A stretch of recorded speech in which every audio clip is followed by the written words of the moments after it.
स्वातंत्र्य, समता, बंधुता ही बुडणाऱ्या बहुजनांमध्ये रुजवण्यासाठी आपल्या प्राणांचीही पर्वा न करता लढले ते जगद्गुरु संत तुकोबाराया. तुकोबाराया म्हणजे बहुजनांचे हिरो होते. वर्चस्ववाद्यांच्या विरोधात दंड थोपटून उभे राहिले ते. बुद्ध विचार तुकाराम गाथेत उतरवला आणि वारकरी संप्रदायाला परमोच्च बिंदूवर घेऊन गेले ते. नंतर याच विचारांपासून प्रेरणा घेऊन स्वातंत्र्य, समता, बंधुता या मूल्यांच्या पायावर स्वराज्याची निर्मिती केली छत्रपती शिवाजी महाराजांनी. आणि या स्वराज्याचं रक्षण करण्यासाठी आपल्या प्राणांची आहुती दिली छत्रपती संभाजी महाराजांनी. या तिघांमुळे हा मध्ययुगीन काळ असा सोन्यासारखा लखलखून उजळला. आजही आपल्या बहुजनांसाठी हा मध्ययुगीन काळ म्हणजे अभिमानाची गोष्ट आहे. यानंतर आधुनिक काळाचा सूर्य उगवला. या आधुनिक काळात हीच मूल्य जी प्राचीन काळापासून आलेली आहेत, स्वातंत्र्य, समता, बंधुता, ही मूल्य पुन्हा बहुजनांपर्यंत पोहोचवण्यासाठी आपली एक त्रिमूर्ती सूर्याच्या तेजानं लखलखली, ती म्हणजे फुले शाहू आंबेडकर. बहुजनांना गुलामगिरीतून मुक्त करणारी त्रिसूत्री संविधानात आणून या भूमीवरचा वर्चस्ववाद, उच्च नीचता, गुलामगिरी, जातीभेद, वर्णभेद याच्यावर शेवटचा घाव घातला डॉक्टर बाबासाहेब आंबेडकरांनी. आधुनिक काळातली ही जी तीन रत्न आहेत ना आपली, फुले, शाहू, आंबेडकर, ज्यांनी आपल्याला एक देश म्हणून एकत्र बांधलं, सगळ्या बहुजनांना, सगळ्यांना स्वातंत्र्य दिलं. स्वातंत्र्याचं मोल मगाशी त्यांनी सांगितलं काय आहे ते. सगळ्यांच्यात समानता आणली, समता आणली. कुणी कुणापेक्षा उच्च नाही, नीच नाही. राजवाड्यात राहणारा माणूस असो किंवा झोपडीत राहणारा माणूस असो, सगळ्यांना समान न्याय. आपल्या महामानवांनी आपल्याला कानी कपाळी ओरडून सांगितलं होतं की प्रत्येक क्रांतीनंतर हे वर्चस्ववादी विषारी साप बिळात लपून बसतात संधीची वाट बघत, आणि नंतर संधी आली की झेप घेतात, तुम्हाला दंश करतात. विसरून गेलो आपण. थेट त्यांनी डंख केल्यावरच आपल्याला जाग आली. आता आज याच गोष्टीची पुनरावृत्ती होती. वर्तमानातली ही वसककारी विचारधारा आहे ना, त्यांनी फुले, शाहू, आंबेडकर ही त्रयी तोडली, ज्याचे परिणाम अख्खा देश भोगतोय. तिन्ही महामानवांच्या अनुयायांमध्ये उभी फूट पडली. आपण आपल्यातच भिंती उभ्या केल्यात आणि त्यामुळे आपणच गुलामगिरीत लोटले जातोय. मराठा विरुद्ध दलित, दलित विरुद्ध ओबीसी. आता मराठा ओबीसी चाललंय, काही दिवसांनी कुठलं तरी एक प्रकरण काढतील आणि लगेच मराठा दलित सुरू होईल. काही सुरू होईल. आपण का त्याला बळी पडायचं? समोर कुठली गोष्ट आली की आपण लगेच का रिॲक्ट होतोय? आपल्याला कळलं पाहिजे की आपल्या मेंदूत काहीतरी कचरा भरला जातोय. तथागत बुद्धांनी हेच सांगितले ना, पराधीनता हे दुःख. तुम्ही पराधीन असाल, तुमच्या आयुष्यातले निर्णय जर तुम्ही घेत नसाल, दुसराच कोणीतरी घेतोय. तुम्ही काय बोलायचं हे दुसराच कोणीतरी ठरवतोय. तुम्ही काय विचार करायचा हे तिसराच सांगतोय. हे दुःखाचं मूळ आहे आपल्या. आणि आज बहुजन समाज दुःखात आहे. त्याचं कारण ते आहे, कारण आपण पराधीन झालोय, म्हणजे बुद्ध विचारांपासून लांब चाललोय. तथागत गौतम बुद्ध, जगद्गुरु संत तुकोबाराया, राजमाता जिजाऊ महासाहेब, छत्रपती शिवाजी महाराज, छत्रपती संभाजी महाराज, महात्मा फुले, सावित्रीबाई फुले, राजर्षी शाहू महाराज आणि डॉक्टर बाबासाहेब आंबेडकर या आपल्या पूर्वजांचं, आपल्या महामानवांचं मी आजच्या दिवशी कृतज्ञतापूर्वक स्मरण करतो. ही सगळी नावं जेव्हा आपण घेतो ना, अभिमानानं घेतो, त्यावेळी आपल्या डोळ्यासमोरून तरळून जातो तो तीन महत्वाच्या कालखंडांचा इतिहास. हे तीन महत्वाचे कालखंड आधी समजून घेऊया आणि आजच्या परिस्थितीवर येऊया आपण. सगळ्यात पहिल्यांदा येतो तो प्राचीन काळ. या प्राचीन काळात तथागत बुद्ध आले आणि त्यांनी स्वातंत्र्य, समता, बंधुता या मूल्यांना जन्म दिला.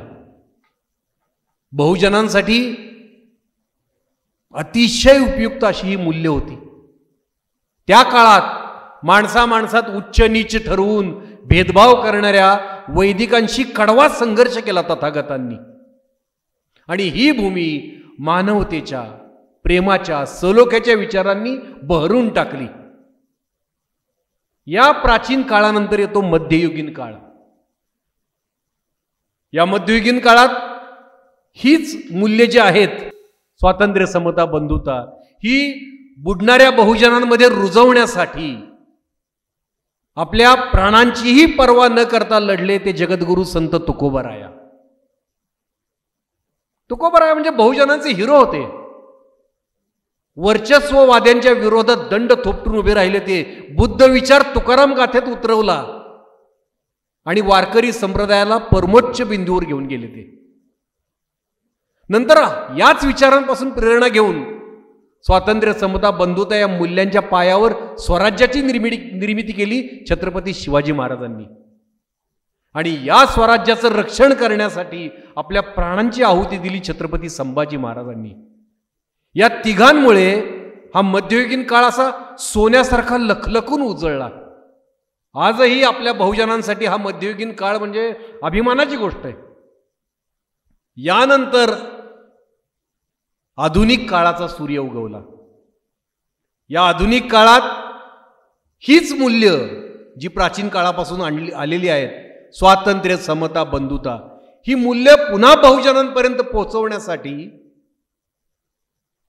आपली एक त्रिमूर्ती सूर्याच्या तेजानं लखलखली, ती म्हणजे फुले शाहू आंबेडकर. या त्रिमूर्तीनं बहुजनांचं आयुष्य उन्नत केलं, उदात्त केलं, समृद्ध केलं. सगळ्यात पहिल्यांदा स्वातंत्र्य, समता, बंधुता या मूल्यांची शस्त्र हातात घेतली आणि सामाजिक शैक्षणिक क्रांती घडवली सावित्रीबाई फुले, ज्योतिबा फुले यांनी. त्यानंतर याच मूल्यांच्या आधारानं आपल्या संस्थानामध्ये क्रांतिकारक पावलं टाकली आणि बदलाची सुरुवात स्वतःपासून केली राजर्षी शाहू महाराजांनी. आणि त्यानंतर बहुजनांना गुलामगिरीतून मुक्त करणारी ही त्रिसूत्री संविधानात आणून या भूमीवरचा वर्चस्ववाद, उच्च नीचता, गुलामगिरी, जातीभेद, वर्णभेद याच्यावर शेवटचा घाव घातला डॉक्टर बाबासाहेब आंबेडकरांनी. आधुनिक काळातली ही जी तीन रत्न आहेत ना आपली, फुले, शाहू, आंबेडकर, ज्यांनी आपल्याला एक देश म्हणून एकत्र बांधलं, सगळ्या बहुजनांना, सगळ्यांना स्वातंत्र्य दिलं. स्वातंत्र्याचं मोल मगाशी त्यांनी सांगितलं काय आहे ते. सगळ्यांच्यात समानता आणली, समता आणली. कुणी कुणापेक्षा उच्च नाही, नीच नाही. राजवाड्यात राहणारा माणूस असो किंवा झोपडीत राहणारा माणूस असो, सगळ्यांना समान न्याय. एकमेकांशी बंधुतेचं नातं निर्माण करायची संधी मिळाली. हे सगळं झालं ते या तीन रत्नांमुळे, फुले, शाहू, आंबेडकर. ही तीन रत्नांची माळ जी आहे ना, ती प्रत्येक बहुजनानं 7 काळजाच्या आत जपून ठेवावी अशी इतकी बहुमूल आहे. कारण खूप काही सोसलं होतं आपण ह्या तिन्ही काळात. प्राचीन काळापासून बहुजनांवर, शूद्रांवर, शूद्रांवर, महिलांवर जे अत्याचार झालेत, जे अन्याय झालेत, डॉक्टर बाबासाहेब आंबेडकरांनी त्यांच्या पुस्तकात वर्णन केली. पेशावरपासून चेन्नई, कोचीन पर्यंत अस्पृश्यतेचे काय चटके भोगावे लागलेत. त्यातून हा देश मुक्त करण्यासाठी जीवाचं रान केलंय त्यांनी, रक्ताचं पाणी केलंय. आज इथं अनेक महिला आपल्या बरोबरीनं बसू शकतात. शूद्रांपेक्षा वाईट अवस्था होती महिलांची. आज हरिभक्तपरायण आपले पाटीलताई आहे, मागे काही वर्दीतल्या महिला बसलेल्या आहेत ज्या इथे सुरक्षेसाठी आलेल्या आहेत. किती अभिमानाची गोष्ट ही. नाहीतर आपण खूप काही सोसलं होतं. एकाधिकारशाही, हुकुमशाही, लष्करशाही, ब्राह्मणशाही, सगळं सोसलंय आपण बहुजनांनी. मोगलाई, पेशवाईचे घाव सोसलेत. त्यानंतर फाळणीची वेदना सोसून काळानं या देशाला जन्म दिला. भारत हे अनाथ कुपोषित बालक घेऊन आपला भीमराया लोकशाहीच्या झोपडी पुढे गेला. तिला म्हणाला, बाई ग, या लेकराचा सांभाळ करती. म्हणाली, माझ्याकडे काय आहे? काय नाही, मातीच्या कुड्याची साधी झोपडी आहे माझी. बसायला फाटकी सतरंजी पण नाही, माझ्या अंगावर जुनाट विटलेलं लुगडं आहे, अंगावर दागदागिने नाहीत. भीमराया म्हणला तरीही हे बाळ मी तुझ्याकडे सोपवतोय, कारण तुझ्या डोळ्यात गोरगरिबांविषयी अपार माया आहे, काळजात शोषित पीडितांविषयी अथांग करुणा आहे आणि घट्ट पडलेल्या हातावर मानवतेचा माणुसकीचा दिवा आहे. आजपासून हा देश तुझा, आनंदानं राज्य कर. मग काय भारतात लोकशाही आली, आनंदी आनंद झाला. अहो 5000 वर्षांपूर्वी इथं गुण्या गोविंदानं राहणाऱ्या मूल निवासींवर खैबर खिंडीतून आलेल्या युरेशियनांनी केलेल्या हल्ल्यापासून ते पेशवाईपर्यंत अनेक क्रांत्या प्रतिक्रांत्या पाहिलेल्या या भूमीवर पुन्हा एकदा बुद्ध हसला, कारण बहुजन गुलामगिरीतून मुक्त झाला. आता हे असंच अबाधित राहणार, आता सुवर्णयुग येणार. या आनंदात आपल्याला मस्त झोप लागली. आपल्या महामानवांनी आपल्याला कानी कपाळी ओरडून सांगितलं होतं की प्रत्येक क्रांतीनंतर हे वर्चस्ववादी विषारी साप बिळात लपून बसतात संधीची वाट बघत, आणि नंतर संधी आली की झेप घेतात, तुम्हाला दंश करतात. विसरून गेलो आपण. थेट त्यांनी डंख केल्यावरच आपल्याला जाग आली. आता जाग आल्यावर आपल्याला कळतंय की आपले हातपाय बांधले गेलेत. जी मूल्य तथागत बुद्धांपासून चालत आली आहेत, स्वातंत्र्य, समता, बंधुता, त्या मूल्यांवरच घाला आलाय. आपलं स्वातंत्र्य हिरावून घेतलं गेलंय. सगळ्यात सुंदर मूल्य कुठलं असेल तर स्वातंत्र्य. किती सुंदर मूल्य आपल्याला बुद्धांनी दिलंय, तेच हिरावून घेतलं गेलं आपल्यापासून. तुम्ही काय बोलायचं, कलावंतांनी कला सादर करताना कोणावर टीका करायची, तुम्ही कपडे कुठले घालायचे, कशा पद्धतीचे घालायचे, तुम्ही तुमच्या घरात काय खायचं, तुम्ही सोशल मीडियावर पोस्ट काय करायची, एखाद्याच्या पोस्टवर कमेंट काय करायची, सगळ्या गोष्टींवर बंधनं आलीत. तुमचं स्वातंत्र्यच हिरावून घेतलं गेलंय. समता नष्ट झालीये, बंधुतेची वाट लागलेली आहे. हे सगळं होऊ कसं शकलं? भीमरायानं एवढं भक्कम संविधान आपल्याला दिलेलं असताना वर्चस्ववाद्यानं हे शक्य कसं झालं, याचा जरा आपण थोडासा विचार करूया. मी फार वेळ नाही घेणार तुमचा. याचा विचार करूया, यातून बाहेर निघण्यासाठी मार्ग शोधूया. एवढंच आपण करू शकतो. आता हे शक्य कसं झालं?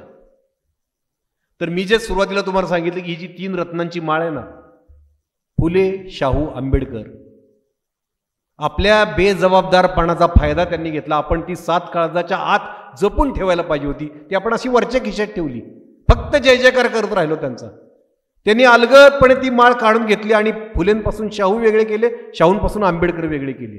ती 3 रत्नांची माळ तोडून टाकली, बहुजनांमध्ये उभी फूट पाडली.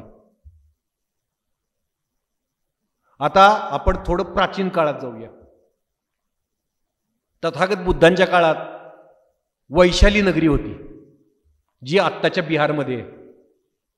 या वैशाली नगरीत लिच्छवी समाजाचे लोक राहत होते, ज्यांना वज्जी असंही म्हणत. हे अत्यंत शूर, पराक्रमी, धैर्यवान लोक होते. म्हणजे नंतरच्या काळात आत्ता छत्रपती शिवाजी महाराजांची जी गनिमी काव्याची पद्धत होती ना, की डोळ्याची पापणी लवायच्या आत हल्ला करायचा आणि वाऱ्याच्या वेगानं परत फिरायचं, ही पद्धत प्राचीन काळात लिच्छवींमध्ये आढळते. एवढे शूर होते ते, आणि तेवढेच संवेदनशील पण लोक होते ते. त्या काळात म्हणजे बुद्धांच्या काळात 2500-3 हजार वर्षांपूर्वी ते गणराज्य होतं. तिथे इलेक्शन्स व्हायची, लोकप्रतिनिधी निवडले जायचे. अतिशय सुंदर अशी ती वैशाली नगरी होती. त्या वैशाली नगरीवर त्यांचा एका शत्रूचा डोळा होता, तो म्हणजे मगध देशाचा राजा अजातशत्रू. त्याला ती वैशाली नगरी जिंकायची होती. पण हे इतके बलाढ्य होते, की इतके शूर होते, की ते त्याला शक्य होत नव्हतं. हे लिच्छवी लोक जेव्हा तथागत बुद्धांना अभिवादन करायला गेले होते, त्यावेळी तथागत बुद्धांनी त्यांना एक कळवळून, अतिशय तळमळीनं, अतिशय मायेनं एक सल्ला दिला होता. त्यांना सांगितलं होतं की एकीचं बळ ओळखा. कुठलाही समाज जेव्हा काही महत्वाच्या धाग्यांनी एकत्र घट्टपणे गुंफलेला असतो, तेव्हा त्याचा शत्रू कितीही बलाढ्य असला तरी तो त्यांच्यावर विजय मिळवू शकत नाही. जोपर्यंत लिच्छवी लोक तथागतांचा हा संदेश मानून ऐकून एकोप्यानं राहत होते, तोपर्यंत अजातशत्रू त्यांच्यावर विजय मिळवू शकला नव्हता. या अजातशत्रूचा एक मित्र होता, उच्चवर्णीय मित्र होता, वसक्कार नावाचा. याने एक प्लॅन रचला, याने एक डाव आखला, एक कारस्थान रचलं. तो या लिच्छवींमध्ये सामील झाला, तो त्यांच्यात मिसळला. हळूहळू त्यानं त्यांच्यात भांडणं लावायला सुरुवात केली, त्यांच्यात फूट पाडायला सुरुवात केली. लिच्छवींमध्ये फूट पडायला लागली. आणि जेव्हा वसक्काराला कळलं की आता व्यवस्थित हे सगळे एकमेकांपासून वेगळे झालेले आहेत, मग त्यानं अजातशत्रूला निरोप दिला की आता हल्ला कर तू. ज्यावेळी अजातशत्रू वैशाली नगरीवर चाल करून आला, त्यावेळी एकही लिच्छवी सरदार उभाच राहीना लढायला त्याच्या विरुद्ध. सगळे एकमेकांना म्हण, तू माझ्यापेक्षा शूर आहेस ना, तू लढ ना. दुसरा म्हणायचा, तू बघू ना माझ्याशिवाय काय करून दाखवतेस ते. असं म्हणत अजातशत्रू विरोधात कुणीही लढायला उभं राहिलं नाही. कुठल्याही बळाशिवाय वैशाली नगरी अजातशत्रूच्या घशात गेली. आज याच गोष्टीची पुनरावृत्ती होती.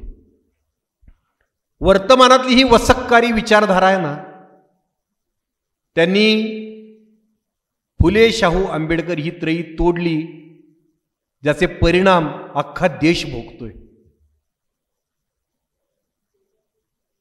तिन्ही महामानवांच्या अनुयायांमध्ये उभी फूट पडली. आपण आपल्यातच भिंती उभ्या केल्यात आणि त्यामुळे आपणच गुलामगिरीत लोटले जातोय.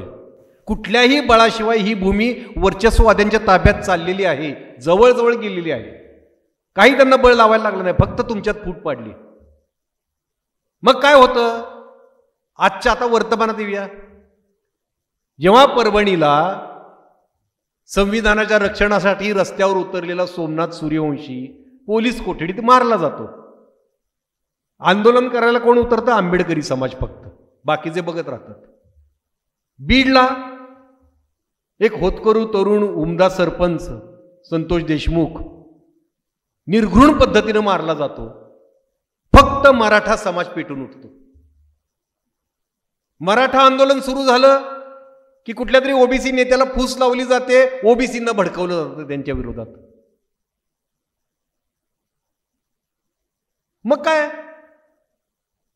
आपला एक माजी राज्यपाल येतो, तो उघड सावित्रीबाई फुले, महात्मा फुलेंवर काही अर्वाच्य शब्दात बोलतो, काही विधानं करतो.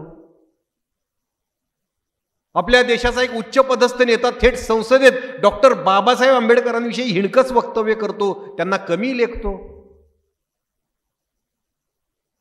कुठला तरी एक माणूस जो ज्याला गुरुजी म्हणतात, तो सरळ महात्मा गांधींच्या मातेवर अश्लील आरोप करतो. इंद्रजित सावंतांनी छत्रपती संभाजी महाराजांचे गद्दार कोण होते हे शोधून काढलं, म्हणून प्रशांत कोरटकर सारखा एखाद्या नीच विचारधारेतल्या गटारातला किडा थेट छत्रपती शिवाजी महाराज, छत्रपती संभाजी महाराज यांना शिव्याच देतो. एवढंच नाही तर राजमाता जिजाऊ मासाहेब यांचं चारित्र्य हनन करतो. तरी बहुजन समाज एकमेकांकडे बघतोय, तुझा महामानव आहे ना तू बोल, तुझा महामानव आहे ना तू बोल. आपल्याला कळत नाही की आपण आपल्या महामानवांच्या विचारांची गद्दारी करतोय. त्यांना हे अपेक्षित नव्हतं. काय झालंय की त्यांनी आपल्याला शिकवलं, आपल्याकडे चांगली परिस्थिती आली, खिशात पैसा आला, खिशात खुळखुळणाऱ्या पैशानं आपला मेंदू बधीर करून टाकलाय. या महामानवांनी आपल्यासाठी काय केलं हेच आपल्याला माहित नाही. हे मूळ कारण आहे की कुठल्याही बळाशिवाय हे का आज संविधान संपवू पाहतात. बरं, संविधान संपवणं म्हणजे काय? लगेच त्याच्यावर नरेटिव्ह येतं की आम्ही नाही संविधान संपवत. अहो, एक कॉमेडियन येतो, एक कॉमेडियन सरळ काही गंमत करतो आणि त्यांच्यावर टीका करतो, तर त्या कॉमेडियनला सरळ मारायची भाषा केली जाते मंत्र्यांकडूनच. यालाच म्हणतात संविधान विरोधी बोलणं, वक्तव्य. आणखीन कसला पुरावा पाहिजे की संविधान संपवलं जातंय आपल्या डोळ्यासमोर? त्याची कारणं ही आहेत. त्यांनी उभी फूट पाडलेली आहे तुमच्यात.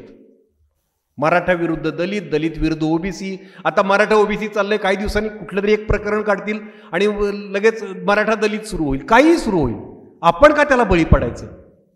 समोर कुठली गोष्ट आली की आपण लगेच का रिॲक्ट होतोय? आपल्याला कळलं पाहिजे की आपल्या मेंदूत काहीतरी कचरा भरला जातोय. आपण सतत सजग राहिलं पाहिजे, हे आपण विसरतोय. सतत सजग राहिलं पाहिजे की त्यांच्याकडून कुठलं आता येणार आहे, काय येणार आहे. मध्येच एक बघा तुकाराम महाराजांचा प्रक्षिप्त अभंग पसरवला आणि मुद्दाम दलितांना उचकवायचा प्रयत्न झाला. जगद्गुरु संत तुकोबाराय म्हणालेत की महारासी शिवे कोपे ब्राह्मण तो नव्हे.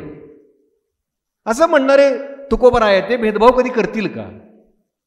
पण मुद्दाम उचकवण्याचा प्रयत्न होतो का तर दोन्ही समाज आहेत ना, दोन्ही महामानवांचे अनुयायी त्यांच्यात भांडण सुरू व्हावीत, म्हणजे वरच्यावर मलिदा तिसऱ्यांनाच खाता येतो वर्चस्ववाद्यांना.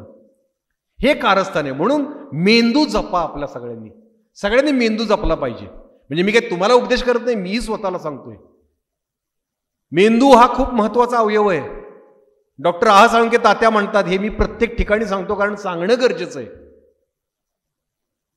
की ज्यांना लोकांना गुलाम बनवायचं असतं ते लोकांच्या पहिल्यांदा मेंदूवर कब्जा करतात, त्यांचा मेंदू ताब्यात धरतात. म्हणजे काय, त्यांना स्वतंत्रपणे विचार करू देत नाहीत. ते म्हणतात हे असं असं आहे, हेच डोक्यात ठेवा. जसं मगाशी एक कोणाचा तरी भाषणात शब्द आला कारण कार्य संबंध, जो डॉक्टर बाबासाहेब आंबेडकरांनी तपासायला सांगितलंय, ते आपण विसरून गेलोय. फक्त डॉक्टर बाबासाहेब आंबेडकर की जय म्हणायचं. त्यांनी आपल्याला कारण कार्य संबंध, बरं कारण कार्य संबंध कुठून आलाय तर बुद्धांनी सांगितलंय. कुठली गोष्ट घडते तर त्याचं मूळ शोधा. आज आपण काही नाही, आपण सरळ आपला मेंदू त्यांच्या ताब्यात दिलाय. त्यांनी सांगायचं आणि आपण उभं राहायचं. त्यामुळे आपल्यालाच फूट पडायला लागली. मेंदू आपल्या ताब्यात ठेवला पाहिजे आपण. खूप महत्वाचा अवयव आहे मेंदू. किती महत्वाचा आहे तुम्हाला सांगतो. आपलं शरीराचं जेवढं वजन असतं त्याच्यात 2% वजन फक्त मेंदूचं असतं. पण आपण जो श्वास घेतो त्यातला 25% श्वास फक्त ऑक्सिजन फक्त मेंदूला जातो. 14 अब्ज पेशी मेंदूत असतात. मेंदू ठरवतो की तुम्ही यशस्वी होणार आहे का अपयशी होणार आहे. मेंदू ठरवतो तुमचा उत्कर्ष होणार आहे का तुमची अधोगती होणार आहे. इतका मेंदू महत्वाचा आहे. त्या मेंदूत आपण काही भरून घेतोय आजकाल. त्याचा परिणाम आता आपला संविधान, आपला देश आपल्या हातातून चाललाय. त्याचं कारण ते आहे कारण मेंदू आपण दुसऱ्याच्या ताब्यात दिलाय. तथागत बुद्धांनी सांगितलं की पराधीनता हे दुःखाचं मूळ आहे. जगद्गुरु संत तुकोबरायांनी हेच अभंगातून सांगितलंय. साधन तयासी साधे रे स्वाधीन ज्याची बुद्धी, पराधीनता घात रे थोर जाण संबंधी. साधन तयासी साधे रे म्हणजे प्रत्येक गोष्ट ज्याला मला जी गोष्ट पाहिजे ती साध्य तेव्हाच होते. स्वाधीन ज्याची बुद्धी, माझी बुद्धी जर माझ्या अधीन असेल तरच. तथागत बुद्धांनी हेच सांगितले ना, पराधीनता हे दुःख. तुम्ही पराधीन असाल, तुमच्या आयुष्यातले निर्णय जर तुम्ही घेत नसाल दुसराच कोणीतरी घेतोय. तुम्ही काय बोलायचं हे दुसराच कोणीतरी ठरवतोय. तुम्ही काय विचार करायचा हे तिसराच सांगतोय. हे दुःखाचं मूळ आहे आपल्या. आणि आज बहुजन समाज दुःखात आहे. त्याचं कारण ते आहे कारण आपण पराधीन झालोय. म्हणजे बुद्ध विचारांपासून लांब चाललोय. बुद्ध विचारांपासून लांब जाणं म्हणजे संविधानापासून लांब जाणं. मग आपण महामानवांचा जय जयकार करून काही उपयोग नाही. म्हणून मेंदू ताब्यात ठेवा आपला. तुमच्या मेंदूवर हल्ला कुठल्या मार्गाने केला जातोय? 3 मार्ग आहेत. WhatsApp forward. आपल्या हातातल्या मोबाईलमध्ये व्हॉट्सॲप नावाचं एक ॲप आहे. त्याच्यापेक्षा थोडा जास्त वापर आपल्या धडावर एक डोकं आहे, त्या डोक्यात एक मेंदू आहे, त्याचा करायचा आपण. काही मेसेज आला की आधी आपण तपासून बघायचं की याच्यामागं कारण काय असेल. हा मेसेज फॉरवर्ड करण्यामागचं त्याची चिकित्सा करायची, त्याच्या मुळाशी जायचं. डॉक्टर बाबासाहेब आंबेडकरांनी सांगितलंय जांचो परखो फिर मानो. त्यांनी सांगितलं ना, पहिल्यांदा चिकित्सा करा की हे खरं आहे का खोटं आहे. News channels. दुसरं म्हणजे न्यूज चॅनलच्या माध्यमातून ते आता तुम्हाला ड्राईव्ह करतात. न्यूज चॅनल सांगतात की आज तुम्ही ह्या गोष्टीवर वाद घालायचा. न्यूज चॅनलला कोणीतरी ड्राईव्ह करत असतं की आज ही बातमी फिरवा, आज याची मुलाखत घ्या. बरोबर ठराविक लोकांकडे बरोबर कॅमेरा वळतो बघा. अचानक कोणतरी टोपीवाला म्हातारा दिसायला लागतो, अचानक दुसराच कोणतरी दिसायला लागतो, चष्मेवाला माणूस, जाड चष्मेवाला. अचानक असं नाही अचानक दिसत, त्यांना आदेश गेलेला असतो की जा आज ह्याची मुलाखत घ्या, याला कुठला तरी वाद उकरून काढायला सांगा. मग तो वाद उकरून काढतो आणि आपण त्याच्यावरच भांडत बसतो. न्यूज चॅनल तुम्हाला गुलाम बनवण्यासाठी ही साधनं आहेत. WhatsApp forwards, news channel. तिसरं म्हणजे प्रोपोगंडा सिनेमे. आपल्या महामानवांवर जे सिनेमे येत आहेत ते वेड्यासारखे बघू नका. नाही बघितले तरी फरक पडत नाही, त्यांची पुस्तकं वाचा. त्या सिनेमांच्या माध्यमातून तुमच्या मेंदूत अलगदपणे त्या महामानवांचा जय जयकार करायचा, पण अलगद तुमच्या मेंदूत विष पेरायचं. 2-3 प्रसंगच खोटे असतात, पण त्या खोट्यातनं तुम्ही भरकटून जाता पूर्णपणे. तुम्हाला गुलाम बनवण्यासाठीचे हे 3 सापळे आहेत. प्रोपगंडा सिनेमे, महामानवावरचा कुठलाही सिनेमा आंधळेपणानं बघू नका. बघायचा असला बघा, एकतर बघूच नका. मी सांगेन आंधळेपणानं बघू नका. कितीही त्यात जय जयकार केलेला असू दे, काहीतरी एक गोष्ट अशी असते की ज्याच्यामुळे दंगल होणार. असं कुठली कलाकृती दंगल घडवते हो? कलाकृती प्रेम पसरवते. कलाकृती ही कुरूप मनातून नाही जन्माला येत, नितळ निर्मळ मनातूनच कलाकृती जन्माला येते. त्या कलाकृतीमध्ये हे वेदावे द्वेष मत्सर वगैरे असतात, पण अंतिमतः प्रेमाचाच संदेश असावा ना. अमुक एक सिनेमा आला आणि दंगल झाली, असं कसं होऊ शकतं? त्यामुळे कुठलाही महामानवांवरचा सिनेमा येऊ देत, एकतर बघू नका. बघायचं असलं तर फार मेंदूत घेऊ नका. पुस्तकं वाचा, त्यातली तथ्य तपासून घ्या. त्यात हे सांगितलं हे खरं आहे का, हे सांगितलंय सिनेमॅटिक लिबर्टीच्या नावाखाली बरोबर तुम्हाला भरकटवलं जातं. हे गुलाम बनवण्याचे सापळे आहेत, हे कायम लक्षात घ्या. मेंदूत एक एक वाक्य त्यांचं भरून घेताना तपासून घ्या. कुणाचंही येऊ द्यात, माझ्याकडूनही येऊ द्यात. म्हणजे तथागत बुद्ध पण म्हणतात की माझ्यावर जसं तसा विश्वास ठेवू नका, ते तुमच्या बुद्धीच्या कसोटीवर घासून मग विश्वास ठेवा. तथागत बुद्धांनी पण सांगितलं, हे सगळ्यांनी सांगितलंय. त्यामुळे आपण यांचं का ऐकतो? त्याच्यामुळे हे सगळं व्हायला लागलंय. मुळाशी आपण जातोय की हे का व्हायला लागलंय. त्यामुळे आपल्या पुढच्या पिढ्या गुलामगिरीच्या जोखडात जाऊ नये असं वाटत असेल तर या सापळ्यात अडकू नका. आपला मेंदू आपल्या स्वाधीन ठेवा. एक डॉक्टर आह साळुंखे एक खूप छान उदाहरण देतात कोथिंबीरीच्या काडीचं, की कोथिंबीर ज्यावेळी जेवणात आपण टाकतो, कोथिंबीर केवढीशी असते? एवढी एवढीशी कोथिंबीर असते. आपली आई काय करते हो? ती त्यातली सडलेली पानं वेगळी करते, त्यातली मुळं वेगळी करते, त्यातले जाड जाड जाड देठ असतो तो वेगळा करते आणि ती कोथिंबीर जेवणात टाकते. कोथिंबीरीचं जेवणाचं स्थान काय? अगदी नगण्य. कोथिंबीरीची चव किंवा कोथिंबीरी समजा तिनं त्या मुळांसहित अशी जशी तशी कोथिंबीर टाकली, थोडंसं पोट बिघडेल, फार काय होणार नाही. पण तरीही आई ते निवडून कोथिंबीर टाकते, कारण ती पोटात जाणार असते. पोटात जाणाऱ्या अन्नाची एवढी आपण जर काळजी घेतो तर मेंदूत जाणाऱ्या गोष्टीची किती काळजी घेतली पाहिजे. मेंदूत आपण काही भरून घेतोय कचऱ्यासारखं. जो मेंदू आपलं व्यक्तिमत्व घडवणार आहे आणि बरोबर तोच मेंदू त्यांनी कब्जात घेतलाय. त्यामुळे ही दरी मिटवा. टोकदारपणा एकमेकांच्या समाजाविषयीचा सगळा काढून टाका. बहुजनांनी काही हेवे दावे द्वेष ठेवू नका. जर भीमशक्ती आणि शिवशक्ती एक झाली तर कुठल्याही राजकीय सत्तेपेक्षा तिची ताकद मोठी असेल. काही गरज नाही सत्ता पण असण्याची, फक्त शिवशक्ती भीमशक्ती एक झाली पाहिजे. हे बहुजन आहेत सगळे आपले, ते सगळ्यांनी एक झालं पाहिजे. आता काहीही हे वेदावे असतील अजिबात उकरून काढू नका. म्हणजे मला ज्यावेळी धम्म परिषदेत व्याख्यानाला बोलवतात, मी पुन्हा पुन्हा विचारतो की तुमच्या सगळ्यांचं एकमत झालंय का की बाबा मी यावं धम्म परिषदेत म्हणून. तर मला बोलवतात, ते हक्कानं बोलवतात.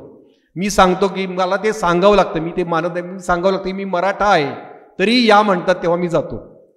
तर माझ्यावर बरेच जण टीका करतात की तू ये ना धम्मात, मग एवढं धम्माचं कौतुक करतोस. असा टोकदारपणा नका ठेवू.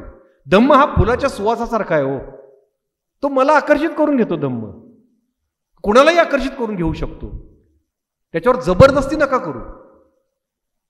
मी बुद्धांचा आहे, बुद्ध माझा आहे, बस हे मला कळतं. बुद्ध विचार मला पटतो. वारकरी संप्रदायाने बुद्ध विचार अलगदपणे आणलेला आहे. तुकोबाराय विठ्ठलामध्ये पण बुद्धाला बघत होते. आता त्यातला टोकदारपणा काढून टाकूया आपण. आपल्यातलं आपल्यात जे काय असेल ते आपण नंतर बघूया. आपला शत्रू ओळखा पहिला. शत्रू फार मोठा आहे, त्यानं बरोबर आपल्यातल्या आपल्यात बरोबर भांडणं लावून वाद उकरून काढून आपल्याला वेगळं करून स्वतः बसलाय त्याच्यावर. तर हे ओळखा बस. मला बाकी काही सांगायचं नाही. आपण बाकी सुजाण आहात आणि इथं जमलेली माणसं बंडूजी कमी नाहीत, खूप माणसं आहेत ही आणि खूप मोलाची माणसं आहेत की एवढा वेळ बसून सगळ्यांची भाषणं ऐकतायत आणि एवढे मन लावून रिस्पॉन्स देत आहेत. खूप खूप यातून मोठा परिणाम होणार आहे. मी एक साधा कलाकार आहे. मी निर्णय घेतला, जर सर म्हटले की मला कपल्लक केलं, पण मला वाटतं की मी खूप श्रीमंत झालोय त्यानंतर. एवढं प्रेम कुणाला मिळतंय आजकाल? कुठल्या कलाकाराला मिळणार आहे एवढं प्रेम? कुठल्या कलाकाराला मिळणार आहे? जो काल कोल्हापुरात भाषण करतो, आज चंद्रपुरात भाषण करतोय, परत परवा पुसदला करणार आहे, मग धुळ्यात करणार आहे. कुणाला एवढं प्रेमानं बोलवून घेतात माणसं?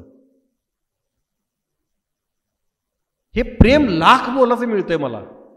शेवटी कलाकार कशासाठी कलेच्या क्षेत्रात जातो? आम्हाला लोकप्रियता मिळावी, हे मूळ हेतू सगळ्यांचा तो असतो. ती मला मिळते आणि माझ्या कलेच्या माध्यमातूनच, ही जी माझी कला आहे, संभाषण कला आहे आणि माझी बुद्धी, याच्या माध्यमातूनच मी तुम्हाला विचार सांगतोय ना महामानवांचे. याच्यासारखा दुसरा अभिनयाचा आनंद कुठला असेल? तर तो मी घेतोय. म्हणजे एक शेर मला आठवतं की माना के मुश्ताक खाक से बढ़कर नहीं हूं मैं. मुश्ताक खाक, खाक म्हणजे माती, मुष्ट म्हणजे मूठ.